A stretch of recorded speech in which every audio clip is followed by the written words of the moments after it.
The cafe smelled of warm bread and fresh coffee that morning, a comforting blend that reminded Aisha of childhood mornings. She wasn't supposed to be here. Normally, her younger sister Sana ran the cafe, greeting regulars with her bright smile.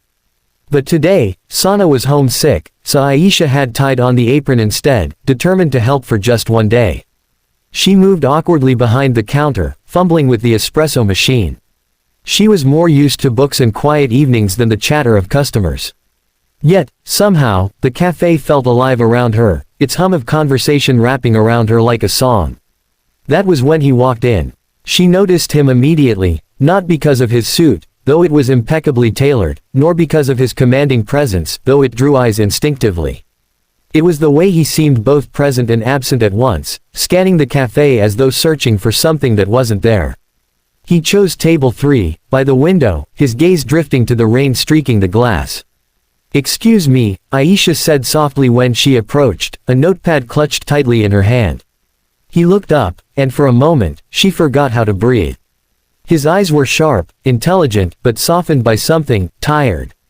"Coffee. Black," he said. His voice carried the weight of authority, but underneath it, she caught a trace of weariness.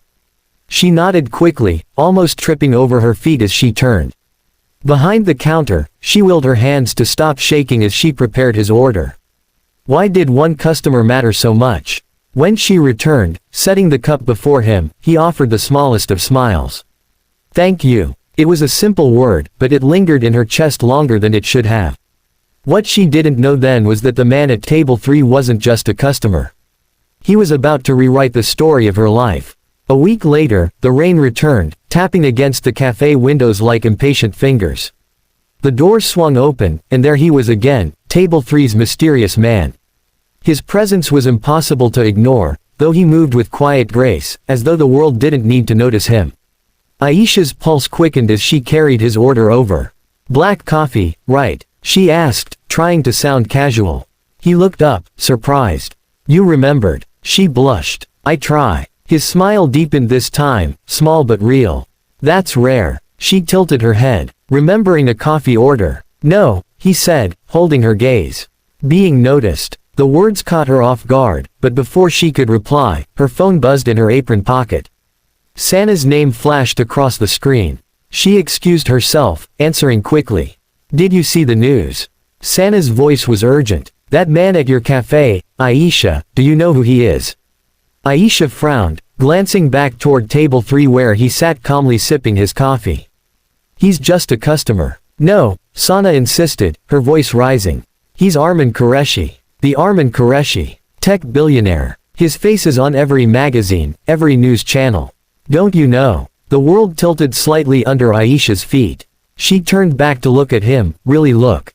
The expensive watch, the quiet confidence, the way people's eyes lingered without quite daring to approach. Her heart pounded. She had thought he was just a stranger, someone passing through her ordinary life. But suddenly, everything felt different. The man at table 3 wasn't just a customer. He was someone whose name carried weight, power, and 1,000 untold stories. The next time he came in, Aisha almost avoided him. She considered sending one of the waiters instead, but something, curiosity, perhaps, pulled her forward. When she approached his table, he set down his cup and said, "You've been distant." She blinked. No, I've just been busy." His eyes held hers, unflinching. "You know who I am now." It wasn't a question. "Yes," she admitted, her voice low. "And does it change anything?" His tone was steady, but there was an edge beneath it, a vulnerability she hadn't expected from a man like him. She hesitated. The easy answer would have been yes. Of course it changed things. He wasn't just some stranger with tired eyes, he was a man the world chased, a man whose life was built on power and fortune. And she was just a woman filling in at her sister's cafe. But instead, she surprised herself. "It should," she whispered. "But, no, not really." Something shifted in his gaze then, the faintest softening. He extended a hand across the table. "Arman," he said simply. She blinked at his hand, then placed hers in it. "Aisha." His grip was warm, steady. "Then let's forget the rest for now. Just Arman and Aisha." And for the first time, she smiled at him not as a stranger, not as a billionaire, but simply as a man sitting at table 3. Aisha almost didn't go. The little card with Armin Qureshi embossed in silver lay on her nightstand all evening, catching the light, taunting her. She told herself it was foolish. Dangerous even. Men like him belonged to a world galaxies away from hers. He could buy the cafe she worked in 10 times over without blinking. What could he possibly want with her? But as she replayed his laugh in her mind, the warmth of his handshake, the sincerity in his eyes when he'd said, "Just Armin and Aisha," something in her chest refused to let her walk away. So she found herself standing outside a quiet, elegant restaurant 2 nights later, her breath misting in the evening chill. The place was discreet, tucked between tall buildings, its entrance framed by warm golden lanterns. Not the kind of place paparazzi lurked, maybe that was why he had chosen it. Inside, a host greeted her by name as though she had been expected. Moments later, she was led to a corner table. And there he was. Armin rose as she approached, tall and composed, wearing a navy suit this time, his presence commanding but not ostentatious. His smile was gentle, almost disarming. "You came." She tried to steady her racing heart. "I almost didn't." "Almost," he repeated, pulling out her chair for her. "But you did. That matters more." When she sat, the waiter appeared, offering menus, but Armin waved him off. "Bring the house specials. And some tea." Aisha frowned. "You didn't even ask what I wanted."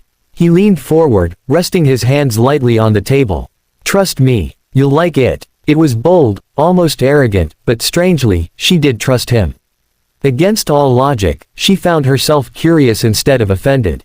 Their food arrived quickly. Fragrant rice, spiced lamb, delicate flatbreads, and small plates of colorful vegetables. He served her first, almost ceremoniously, before filling his own plate. "You seem different from the man I've seen on TV," she said after a moment, her fork pausing.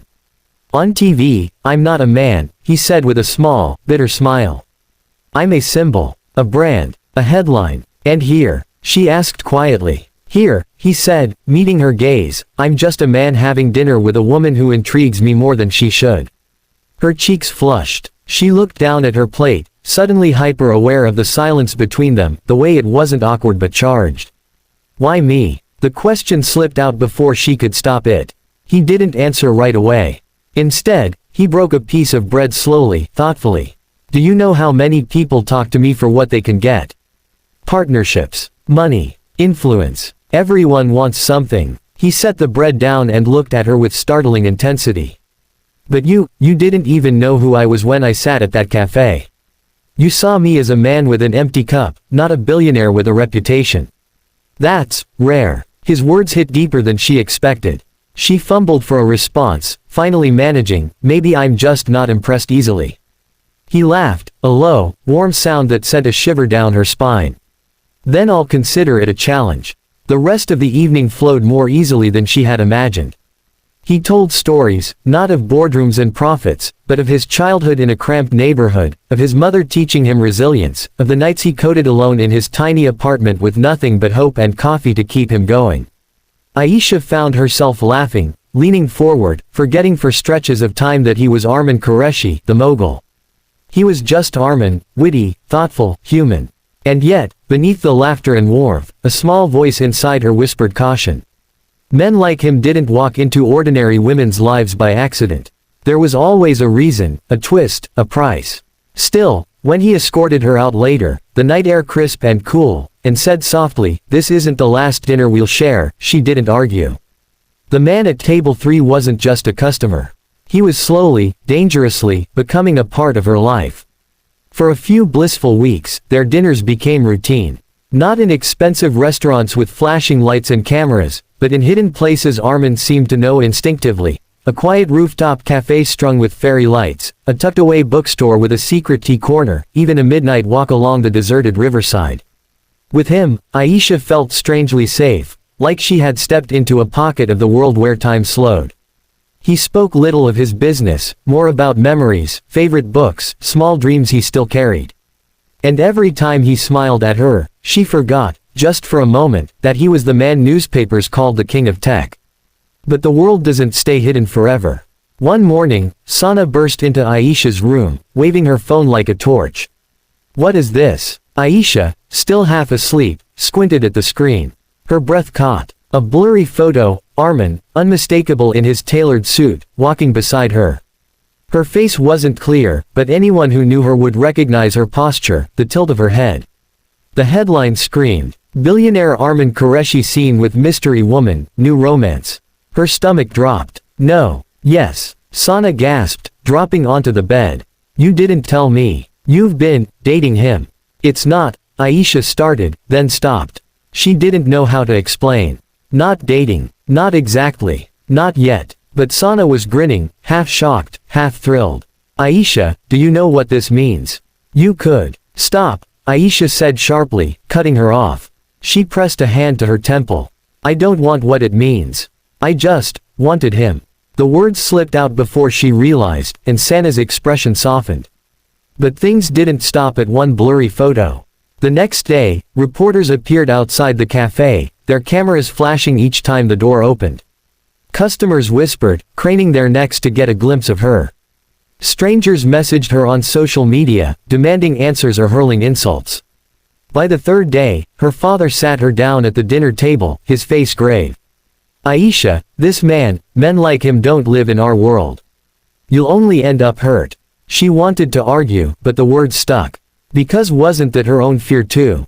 That night, Armin arrived at the cafe himself, ignoring the stares and whispers. He sat at table 3, the very table where it had all begun. When she approached, her heart racing, he spoke before she could. "I'm sorry," he said simply. His voice carried a weight she hadn't heard before. "I should have known the world wouldn't leave us alone." Her throat tightened. "It's not just the world. It's my family. My life. Everything is changing." Armin's jaw flexed, his eyes fierce yet tender. "Then let it change. Aisha, I've built empires, torn down walls, fought through storms. Do you think I'd let headlines scare me away from you?" Her heart ached at the conviction in his tone. And yet, fear still clung to her ribs. "Maybe you can fight storms," she whispered. "But I'm not built for that kind of life. I don't want to be a headline, Armin. I just wanted to serve coffee, and maybe laugh with you."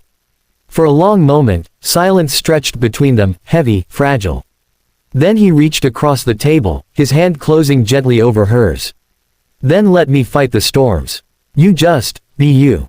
His eyes locked with hers, and for the first time, she wondered if it was possible, if love between two worlds could survive the noise pressing in from every side.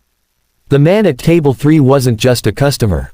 He was a storm, and she had to decide whether to stand in the rain, or run. Rain hammered against the cafe windows the evening Aisha made her decision. It had been weeks since the headlines broke, weeks of whispers in the marketplace, of customers sneaking photos, of strangers dissecting her life as though she were no longer a person, only a story. Her father still frowned whenever Armin's name was mentioned. Sana tried to defend her, but even her excitement had waned under the relentless pressure. And Aisha herself, she felt torn in two. Part of her longed for the quiet days before table 3, when her biggest worry was whether the tea had steeped too long, when she could walk the streets without seeing her blurred face on gossip blogs. But another part, the deeper, truer part, burned at the thought of walking away from him. From Armin. He hadn't stopped calling. He hadn't stopped showing up. But he had stopped pushing. Instead, he waited, his steady presence like the rain itself, constant, patient, undeniable. Tonight, he was waiting again. At table 3, she found him there, staring out at the storm, a cup of untouched coffee in front of him. The sight hit her like déjà vu, taking her back to the very first day she had seen him. Only now, she knew who he was, and what he meant to her. "Armin," she said softly. He turned, his eyes weary but warm. "Aisha." She slipped into the seat across from him, her fingers twisting together. For a long moment, neither spoke. The rain filled the silence, steady, relentless. Finally, she whispered, "I don't know if I can do this." His jaw tightened, but he didn't look away. "Then don't. Not for the headlines, not for the pressure. Only do it if you want me." Her throat ached. "But if I choose you, I don't just get you. I get the cameras, the gossip, the storm." "Yes," he said simply. His honesty was both terrifying and comforting. "You'll get the storm, but you'll also get the shelter. Because I won't let it touch you, Aisha. Not if I can help it." Her eyes stung. She wanted to believe him. More than that, she did believe him. But belief didn't erase fear. He reached across the table, his hand covering hers, grounding her. When I sat here that day, I wasn't looking for coffee. I wasn't even looking for peace. I was lost. And then you walked over, awkward in your apron, and for the first time in years, I felt human. Do you know what that means to a man who has been treated like nothing but a headline? Her lips trembled. Armin, you don't need to give me an answer tonight, he said, his voice rough but steady. I'll wait, even if it takes forever. The quiet conviction in his words unraveled the last knot of fear in her chest. She realized then that the choice wasn't between her world and his. It was between fear and love. Between hiding and living. Slowly, she turned her hand, lacing her fingers through his. The warmth of his grip spread through her, chasing away the chill of doubt. You don't have to wait, she said, her voice breaking but sure. I already chose. His eyes widened, then softened, relief flooding his features. He lifted her hand to his lips, pressing a kiss to her knuckles with reverence. Outside, the storm raged on. Cameras would still chase. Whispers would still swirl, challenges would still rise. But for Aisha, none of that mattered anymore. Because the man at table 3 wasn't just a customer, he was her future.